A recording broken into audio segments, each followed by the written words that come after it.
Numbers are alarming. Most American adults have one or more risk factors for cardiovascular disease, or CVD. These risk factors include high blood pressure, obesity, diabetes, and simple aging. And while none of these things may sound very frightening on their own, the fact is the damage they cause to your circulatory system makes you a walking time bomb for a heart attack or stroke. The situation is even more dire for the 92 million Americans who have already been diagnosed with cardiovascular disease. Because it's the #1 killer of Americans, claiming more than 800,000 of us yearly, that's more than all forms of cancer combined.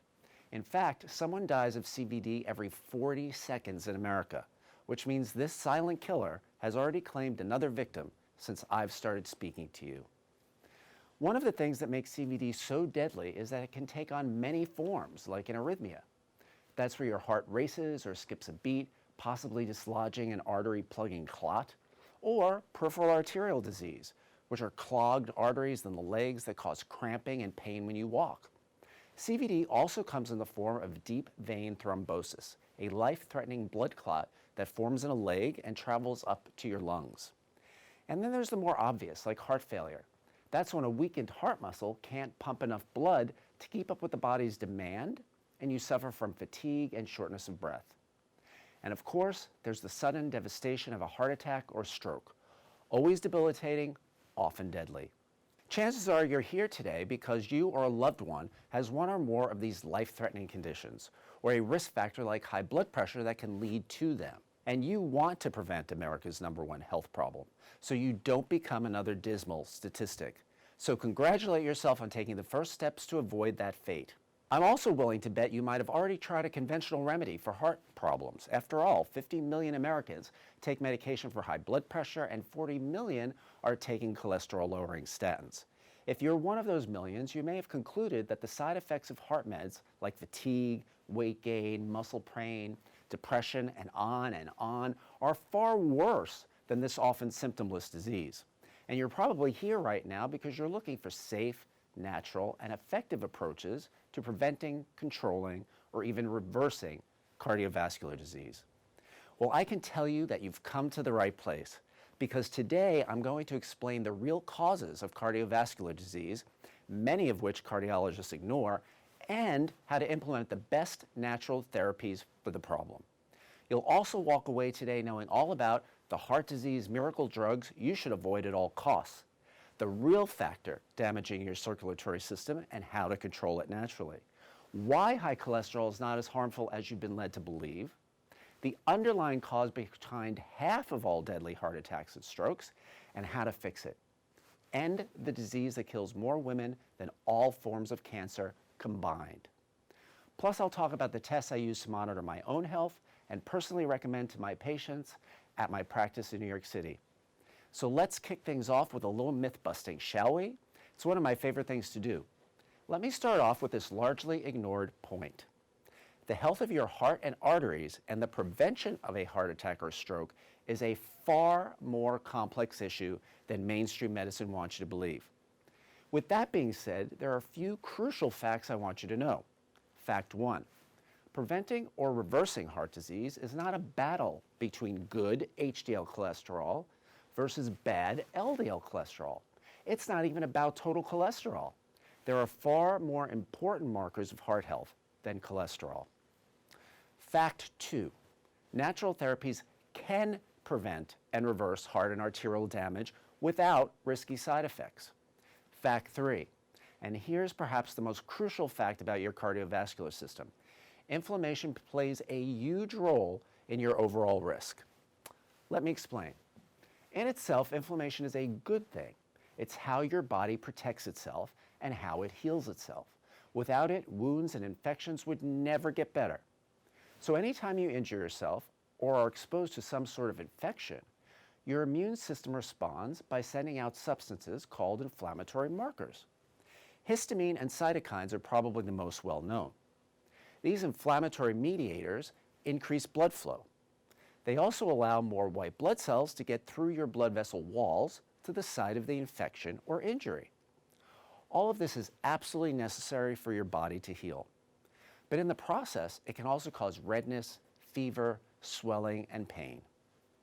This sort of response is known as acute inflammation, and it generally goes away on its own within a few days at the most, but when it doesn't go away, it results in something called chronic inflammation. And chronic inflammation is at the root of cardiovascular disease. Here's why. Everyday risk factors for arterial disease like sugar, trans fats, and processed foods, stress, or smoking injure your arterial wall. Inflammatory mediators rush there, and because the injury is near constant, they stay there. This chronic inflammation damages artery walls, giving them a rough surface, and that gives a foothold for plaque to then latch onto. Then the plaque continues to build up, which narrows arteries, preventing blood from flowing freely. In turn, your blood pressure goes up, and your risk of potentially fatal blood clots, which cause most heart attacks and stroke, goes up too. That's why decreasing inflammation is a critical part of improving your heart and overall health. The fact is, inflammation is the smoking gun behind cardiovascular disease and most of the other leading causes of death in this country, like diabetes and Alzheimer's. More than 175 million Americans suffer from some form of chronic inflammation. In fact, I'd go so far as to say inflammation is a full-on crisis, and decreasing it should be priority number one. But as complicated as the inflammatory process is, keeping it under control is actually quite simple. There are 6 quick ways to get a jump on this silent killer. Number 1, eat antioxidants and polyphenols. These compounds mop up free radicals, rogue molecules that trigger inflammation and leave behind a path of destruction. You need your body to deal with free radicals before they have a chance to overwhelm your system. And the phytochemicals in veggies and fruits, like broccoli, kale, collards, and berries, are essential to this function. Number 2, choose the right fats. Omega-6 fats from refined vegetable oils, chips, and baked goods promote inflammation and fat storage. Omega-3 fats from foods like cold water fish, chia seeds, and walnuts are anti-inflammatory. I also recommend supplementing with fish oil. And this is very important. Be sure to choose a supplement with 3,000 milligrams of the essential fatty acids EPA and DHA, not just 3,000 milligrams of fish oil. So always be sure to check the back of the bottle to see how much EPA and DHA content your fish oil contains. Number 3, add spices. Turmeric, garlic, cinnamon, cayenne, pepper, ginger.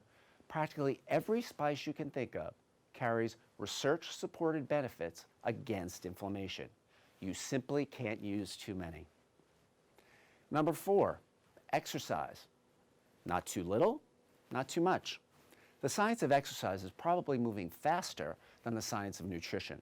And at least for now, moderation is still king. I recommend you get your heart pumping for 150 minutes a week. That's just 20 minutes a day. Number 5, de-stress. When it comes to inflammation, the stress hormone cortisol is like gasoline on a fire. You need to keep your levels of this hormone under control. Whether you opt for yoga, meditation, or just something simple like listening to music or reading, find ways to incorporate some quiet downtime into your day. However, downtime may not be enough to lower your cortisol levels. It could be adrenal fatigue instead, which is also linked to high blood pressure or hypertension. So be sure to talk to your doctor about your options to test for these conditions. Number 6, sleep. 7 to 8 hours a night is the sweet spot according to most studies. Much less or more is a recipe for disaster. So now we've established that inflammation is the real cause of heart disease and cardiovascular issues. I want to address another concern that many of my patients have, and it's one that their doctors have told them is the root cause of their issues: cholesterol. It never ceases to amaze and distress me that my patients still get concerned about cholesterol. Why does this upset me so much? Because for years I've been pleading with everyone on the planet, my patients included, not to worry about their total cholesterol score. In fact, That number doesn't actually tell you anything about your risk for a cardiac event, whether it be a heart attack or stroke. But as I've been telling my patients for years, just because total cholesterol isn't a big deal, that doesn't mean you should ignore cholesterol entirely. So forget about that one number and let's take a more in-depth look at your complete cholesterol profile. Most people are aware of the traditional cholesterol roles. HDL, or high-density lipoprotein, is the good guy, and LDL, or low-density lipoprotein, is the bad guy. But there's a whole lot more to it than that. In fact, an international team of researchers from top institutions, including Harvard Medical School, recently reviewed 30 studies on cholesterol and health involving more than 68,000 people, and their findings were absolutely eye-opening. Mainly, they found that for 9 out of 10 people in the study, higher levels of LDL cholesterol, the so-called bad kind, were linked with lower rates of mortality. In other words, the vast majority of people with higher cholesterol levels actually lived longer. And another recent study questions whether oxidized LDL, the supposed worst of the worst in terms of cholesterol, is in fact harmful after all. The widespread belief has been that oxidized LDL moves rapidly into arterial walls and engorges them with cholesterol, which ultimately converts into plaque. That plaque then blocks the arteries. Or in a worst-case scenario, the plaque ruptures and sends clots into the bloodstream, causing a heart attack or stroke. But that doesn't actually seem to be the case, according to the latest research. The research appears to indicate that oxidized LDL might in fact be a good guy in the process. Instead of increasing the amount of cholesterol uptake and accumulation, mildly oxidized LDL actually prevents increases in cholesterol.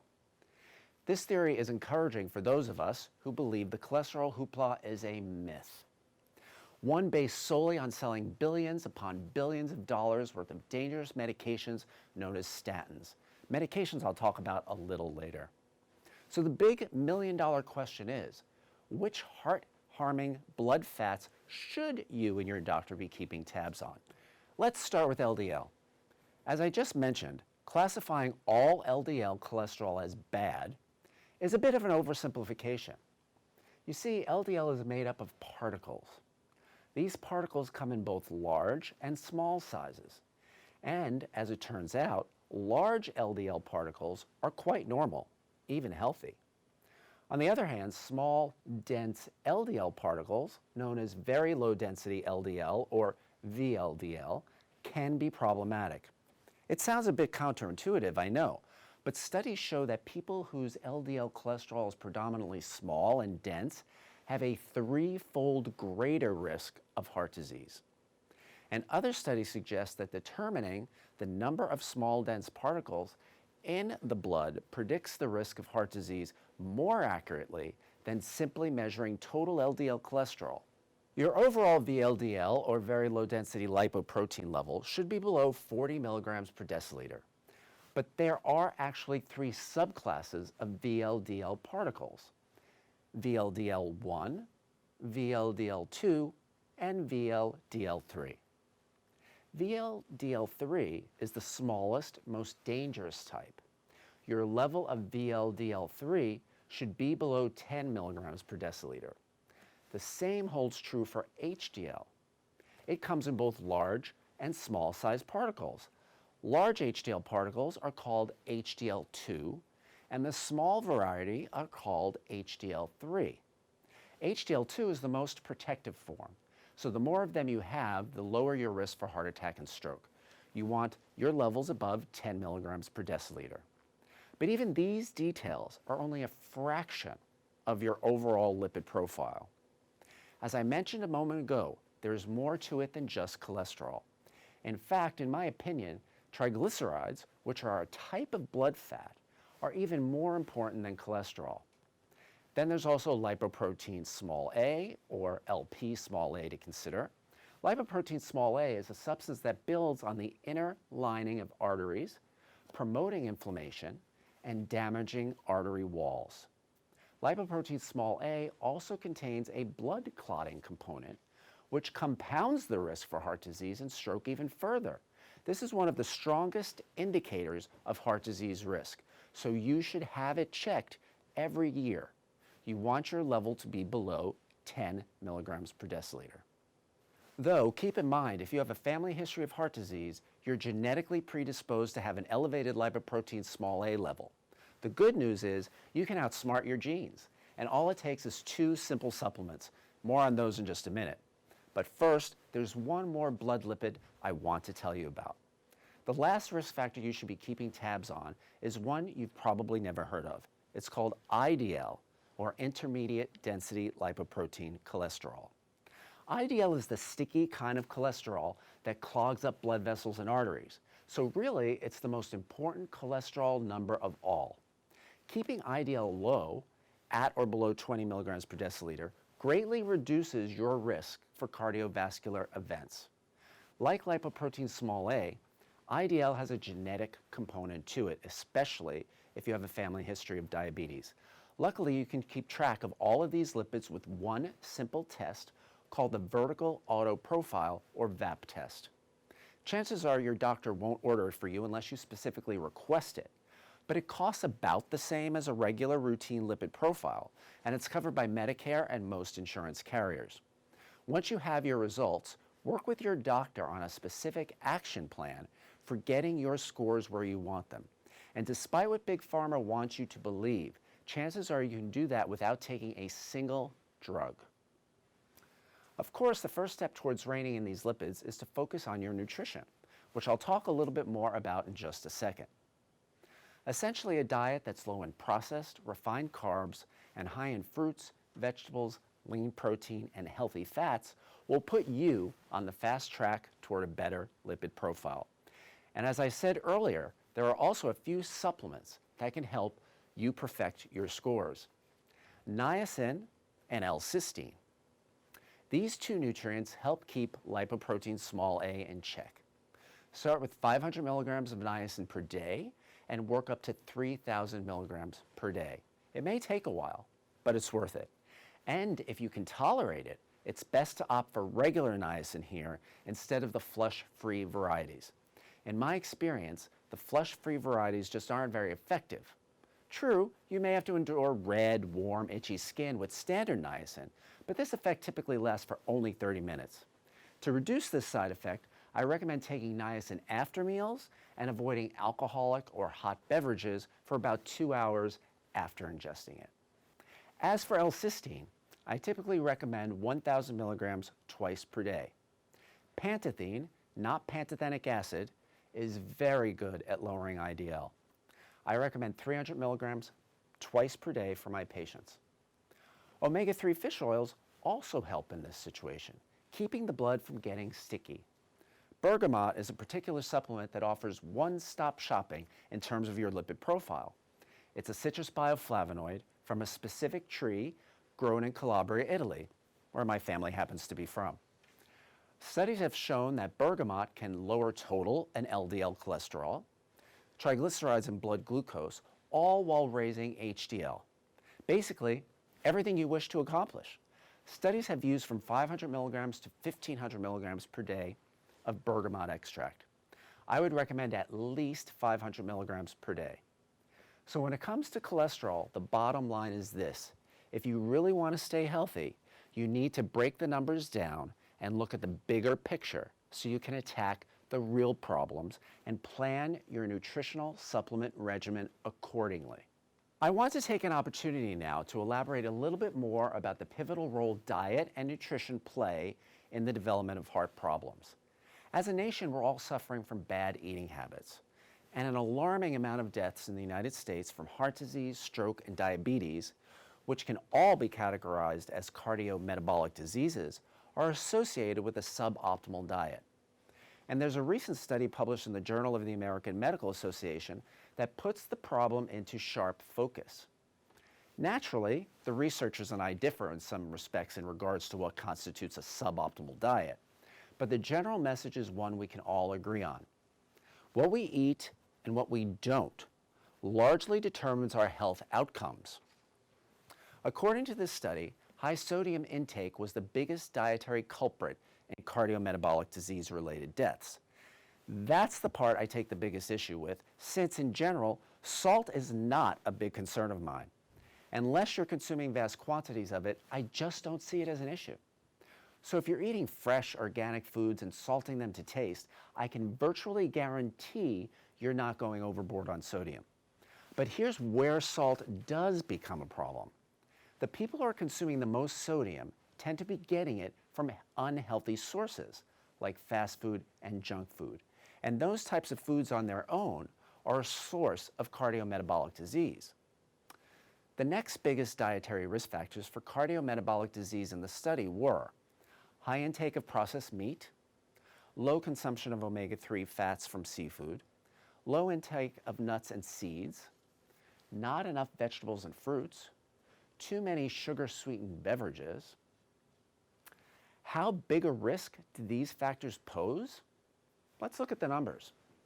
This particular study analyzed statistics from 2012. They found the following. Not eating enough vegetables and fruit killed nearly 106,000 people. Not eating enough nuts and seeds killed almost 60,000 people. Not getting enough omega-3s from seafood killed approximately 55,000 people. And overall, nearly 320,000 Americans died because of poor diet.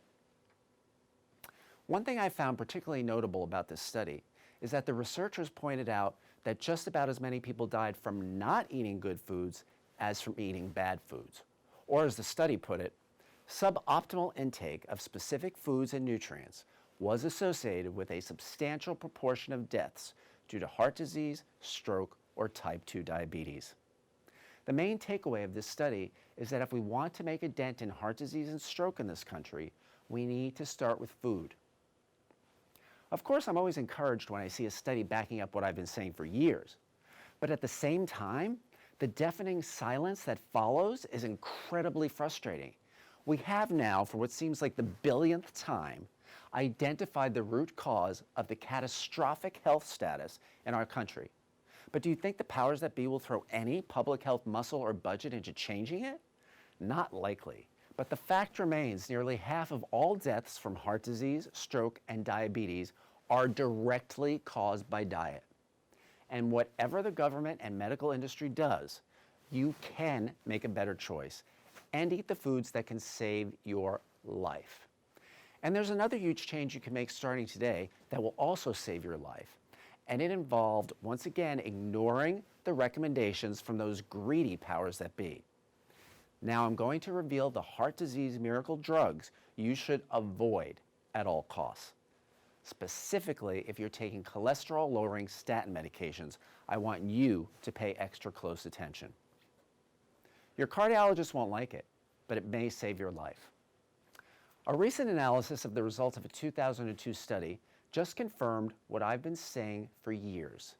If you don't already have cardiovascular disease, statins will not help you live longer. So why are mainstream docs still handing them out like candy? I truly believe that most cardiologists would love to see statins in our drinking water. The truth is, you just don't need them, period. And their risks are not worth their potential benefits. This recent analysis just proves my point. To look at the data with fresh eyes, the researchers separated out a group of participants for further analysis. This group included people over 65 who had high cholesterol or high blood pressure, but did not have cardiovascular disease.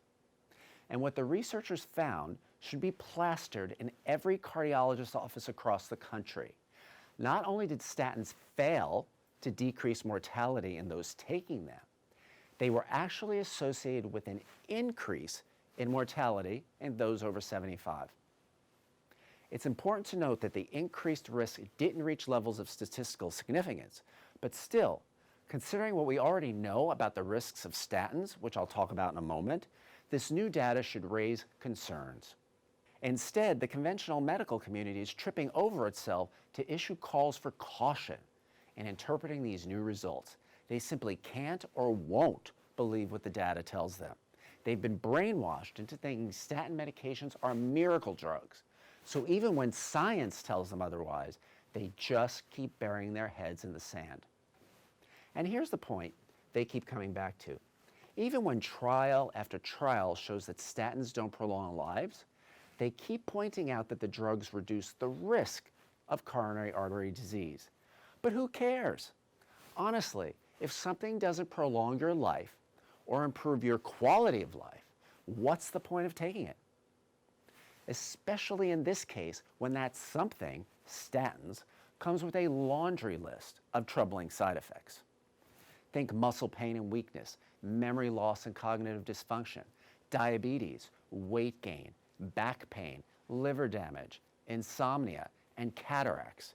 And that's far from a complete list. When prevention comes with this many risks, it's really not preventative at all. It's just an added problem. So I'll give you the same tip I give my patients who are diagnosed with cancer. I want you to ask yourself two questions. Will this treatment prolong my life?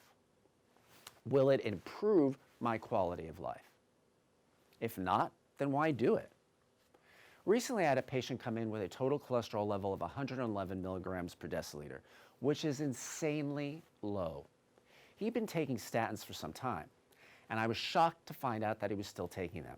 Believe it or not, some doctor out there actually thought it was a good idea to continue statin treatment, despite having artificially depressed this patient's cholesterol to a dangerously low level, a level that research shows increases the risks of stroke, cancer, depression, and even death. Of course, I advised him to stop taking the drugs immediately. How he was even managing to function is still a mystery to me. But sadly, it's not the first time I've found myself in a situation like this. Not by a long shot. So let me be clear. There's no evidence proving the benefit of statins if you don't have a history of cardiovascular disease. And no, high cholesterol and high blood pressure do not count as cardiovascular disease. And even if you do have cardiovascular disease, if, for example, you've had a stent put in, a heart attack or stroke, or have been diagnosed with an arrhythmia or heart failure, chances are you can manage and even reverse your condition without dangerous medications. The bottom line here is that every current statin user or potential statin candidate needs to have a conversation with their physician. Don't be afraid to ask point blank whether or not you really need these drugs or whether it's safe to stop if you're currently taking them. And if you have any reason whatsoever to doubt your doctor's judgment, I urge you to seek a second opinion from a new doctor who shares your values when it comes to effective disease prevention and treatment. As I've been saying for decades, the best way to beat heart disease is to eat right, keep moving, manage your weight, and supplement sensibly. And only use heavy-duty, potentially dangerous pharmaceuticals as a last resort. Now that we've gotten statins out of the way, I want to clear up another major misconception. And this is for all of the women here today. True or false? Breast cancer is the most deadly disease for women. If you said true, sorry, but you're incorrect.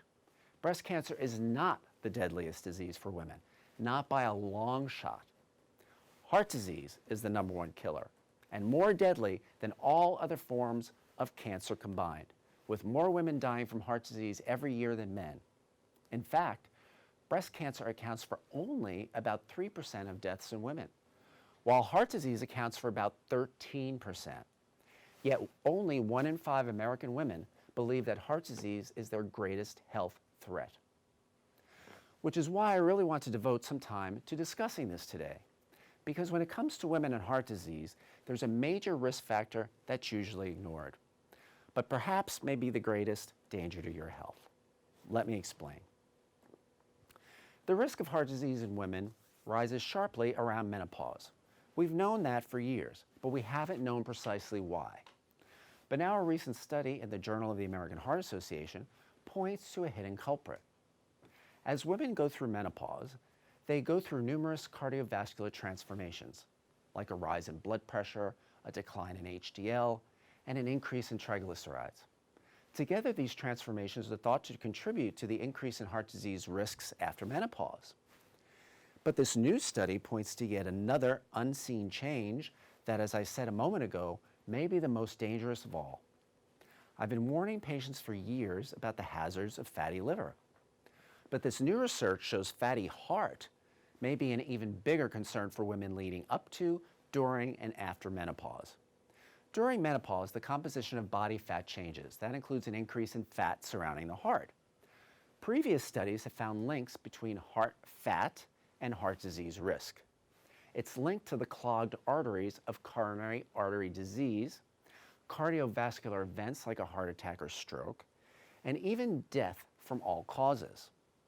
The Journal of the American Heart Association study takes that research further, exposing one particular type of heart fat that has, until now, gone largely ignored.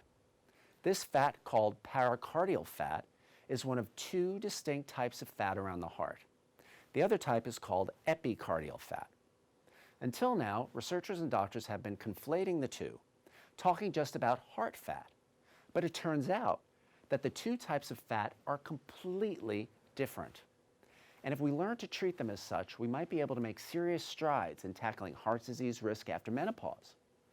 Epicardial fat directly covers the heart. It serves a function, providing energy to the heart. But paracardial fat, the one we're going to focus on for the next few minutes, does not serve any function, and it's located in harmful pockets around the heart.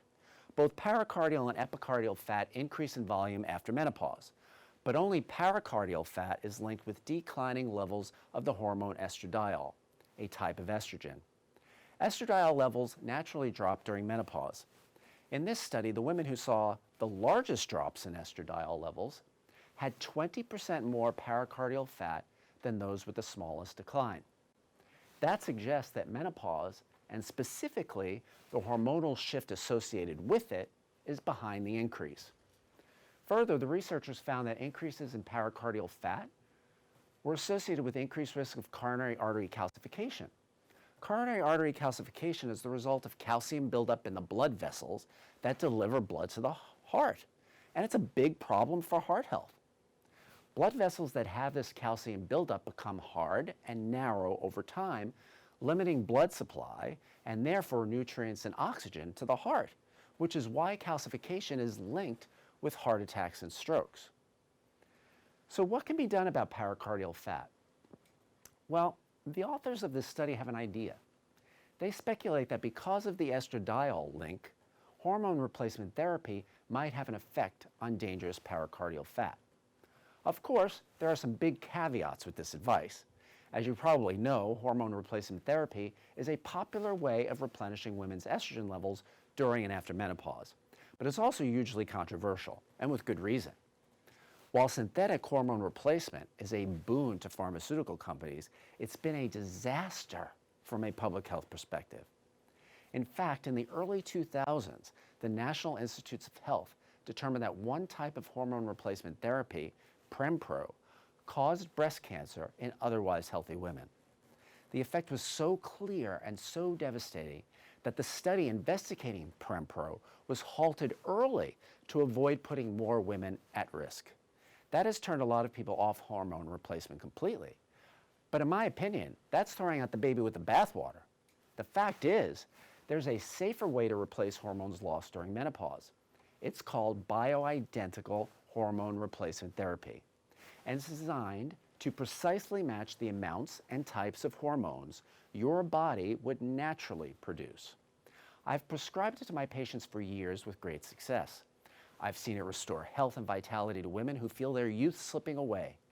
It has addressed their complaints about hot flashes, vaginal dryness, and other symptoms of menopause.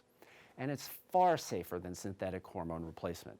Still, it does come with a few caveats. First, before starting anyone on hormone replacement therapy, I order a blood test to look at their overall hormone levels. That way, I know what we're actually trying to replace rather than just loading women up on some standardized dosage. Then, based on their individual needs, I prescribe a customized cream that they can have made at a compound pharmacy. And I never include estrone, the so-called bad estrogen, that can cause all sorts of problems. Throughout treatment, I follow up with additional blood tests to make sure we're seeing the changes we expect and none of the changes we don't. The second caveat, and it's a big one, is that no one who has had an estrogen-related cancer should use hormone replacement therapy of any sort. Neither should people with genetic markers for estrogen-related cancers, such as the BRCA gene. For these women, risks of hormone replacement therapy far outweigh the benefits. They already have a much higher risk of developing breast cancer, and adding more estrogen to the mix can be like throwing fuel on a fire. Of course, given that hormone replacement therapy is not a fit for everyone, and the fact that there's no proof yet that it's a fix for a fatty heart, it's important to look at other ways to address the problem. The good news is, recent research shows that there's another simple, safe way to do just that. A recent analysis of several different studies found that heart fat can be reduced significantly by losing weight. In obese women, weight loss interventions had a remarkable effect on heart fat, decreasing it by 17%. If you're going through menopause, and especially if you're overweight, it's time to take charge of your diet. Stick with whole, unprocessed foods, grass-fed meats and wild fish, organic produce, and foods with monounsaturated fatty acids like macadamia nut oil. But I also have some recommendations specifically for women going through this major transition. During menopause, your body has different needs than it does at any other time. You're prone to weight gain and a shifting of fat in the body, including increased pericardial fat. So you need specific guidelines that address these challenges. I've detailed these menopause-specific guidelines in my latest book, The A-List Diet. For example, I've developed a special protein booster shake for menopausal or postmenopausal women, and I'll share the recipe with you now. All you'll need is a blender and a few simple ingredients. First, you'll want to stock up on a few specific amino acids, which are the building blocks of protein and essential to nearly every process in your body. I believe in their importance so much. The A in A-List Diet actually stands for aminos. You can get these either through your diet or amino acid powder supplements. I recommend finding a shake mix with the proper amounts, and for my personal recommendations, you can visit my website, www.alistdietbook.com. So back to the protein booster shake, you'll need to start out with the following amino acids: 3,000 milligrams of L-leucine, 750 milligrams of L-valine, 750 milligrams of L-isoleucine, 7,500 milligrams of L-glutamine, 2,000 milligrams of L-carnitine. Then you'll mix in 1 tablespoon of macadamia nut oil, which is one of my favorite cooking oils and rich in essential fatty acids. After that, you'll mix in 1 tablespoon of freshly ground chia seeds, a teaspoon of ground turmeric, a 1/4 cup of unsweetened coconut or almond milk, and 6 ice cubes. Then puree until smooth and enjoy. You can have this any time of the day. I recommend it as a meal replacement. To further protect your heart health, I also recommend menopausal women include all types of fish in their diet, particularly pike, which has more of the amino acids that are great fat busters, specifically for menopausal women. Also try to eat more lamb, eggs, nuts, watercress, fennel, endive, kale, broccoli rabe, asparagus, and swamp cabbage. Every woman 40 and older should have heart disease on her list of health concerns and take every positive action to prevent or reverse the condition. Lastly, I want to leave you with some concrete information you can take straight to your doctor's office and specifically ask for. Today I talked about several factors that can damage your arteries and set the stage for a heart attack or stroke. But how can you tell if this is happening to your heart and arteries? How can you tell if they're healthy or not? Testing.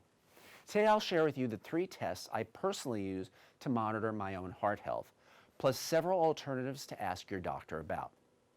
Here are the 3 tests I use, and you should too. The first is an electrocardiogram, or EKG. An EKG is a simple, painless test. It usually takes just 5 to 10 minutes. During an EKG, you'll have electrodes attached to your arms, legs, and chest.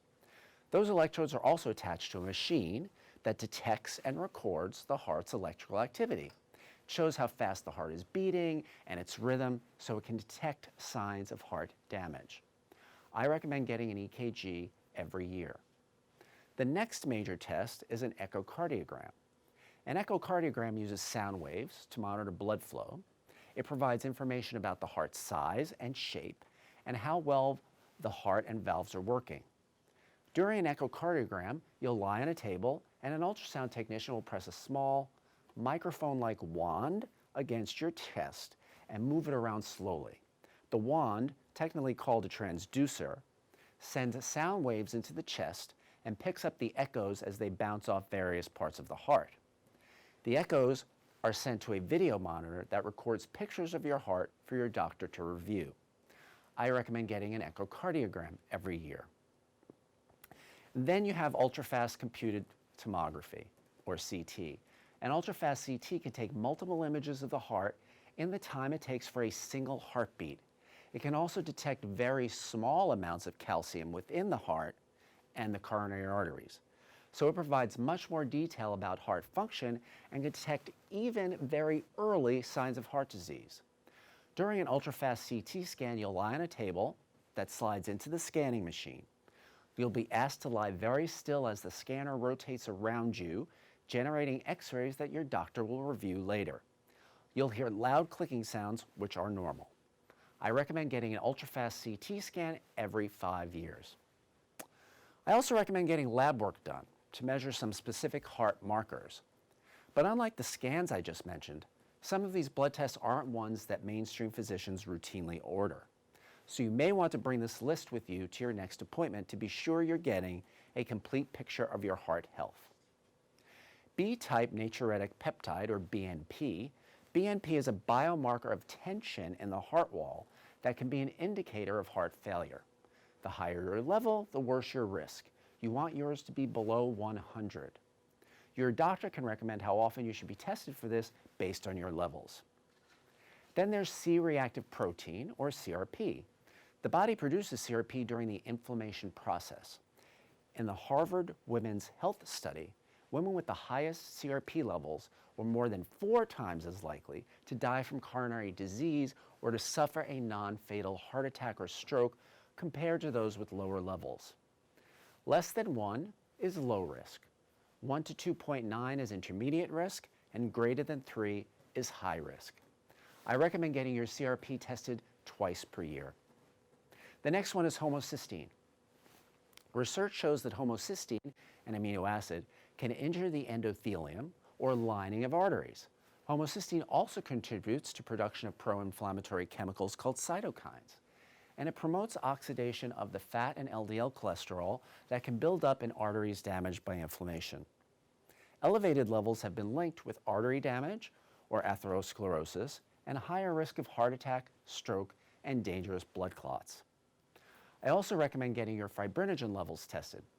Fibrinogen is a sticky protein that promotes blood clots and affects blood thickness.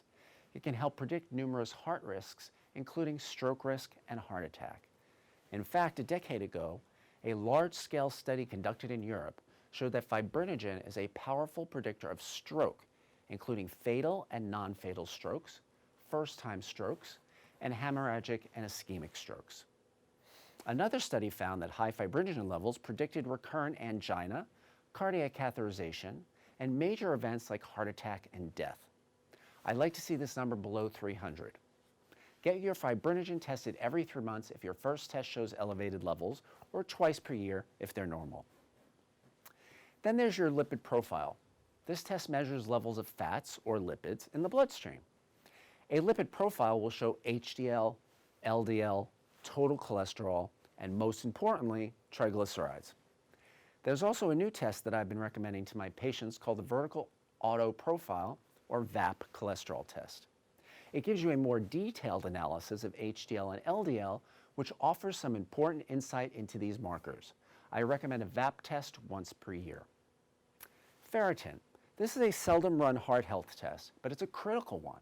It indicates how much iron is stored in your body, which is important because excess iron can cause heart damage, but too little can cause heart disease. Generally, this level should be around 75. I recommend having your ferritin level tested yearly if your level is normal. If yours is higher or lower than that, I recommend follow-up testing on a quarterly basis. I'm also a big fan of coronary artery calcium score testing, or CAC, a fast CT scan of your chest. What is a CAC score and what does it tell you? Well, in the plainest of terms, it tells you the amount of plaque in your arteries. Calcification is the process by which this plaque is formed. So detectable levels of calcium are about as straightforward as cardiovascular red flags get. In my practice, I use the CAC pretty much exclusively to decide if my patients with high cholesterol really need to be taking statin meds or not. Most don't. But even though I'm an avid opponent of taking statins, I'll admit that there are exceptions to that rule, albeit rare. This test quickly identifies those exceptions. What do the results mean? Well, depending on how many calcifications show up, you're assigned a CAC score from 0 to over 400. If your CAC score is 0, good for you. You have no evidence of coronary artery disease or CAD, and thus virtually no chance of having a heart attack. If it's below 100, you have minimal or mild evidence of CAD.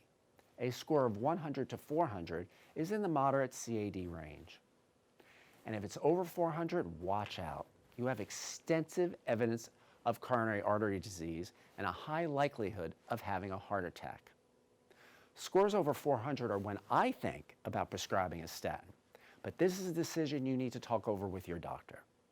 So my advice to you is that you ask your primary care doctor to order a CAC if you have a history of high cholesterol or chest pain. As you may have suspected, the CAC test is not usually covered by insurance, at least not yet. But CAC scores are relatively inexpensive to get, usually about $200 or less. I recommend a CAC test every 5 years, depending on the results. For example, higher scores may lead your doctor to conduct more frequent tests. And if your CAC score is high, there are plenty of ways to bring it down. And I've talked a little bit about these natural methods today. You can lower your blood pressure, lose a few pounds, exercise regularly, and/or take citrus bioflavonoid supplements. In my opinion, these are the best medical tests to track heart rate, blood flow, and heart function, and to see whether you need to refocus your efforts to control and reverse heart disease. And whether your test results are optimal or not, you're now prepared with some of the knowledge and tools you need to take your cardiovascular health into your own hands and make informed choices. Choices like incorporating natural therapies into your daily life. They truly are the perfect partner for medical care. In fact, they can often help control and reverse cardiovascular disease more effectively than drugs or surgery. I've seen that in my patients again and again. And they work largely because they are designed to reduce inflammation, the real cause of cardiovascular disease, as I pointed out at the beginning of my lecture. And natural strategies also strengthen and rejuvenate your circulatory system, the tiny vessels that make up your microcirculation, your major arteries, and the heart itself. I hope you take what you've learned today to help not only yourself, but your loved ones as well, your friends, your family, your coworkers, because the prevalence of heart disease is very real and is entirely preventable. And I can't think of a better gift to give someone than helping them live a longer, healthier, more enriching life. I appreciate your time today. I wish you all the best on your journey to better health for years and years to come. I'm Dr. Fred Pescatore. Thank you and take care.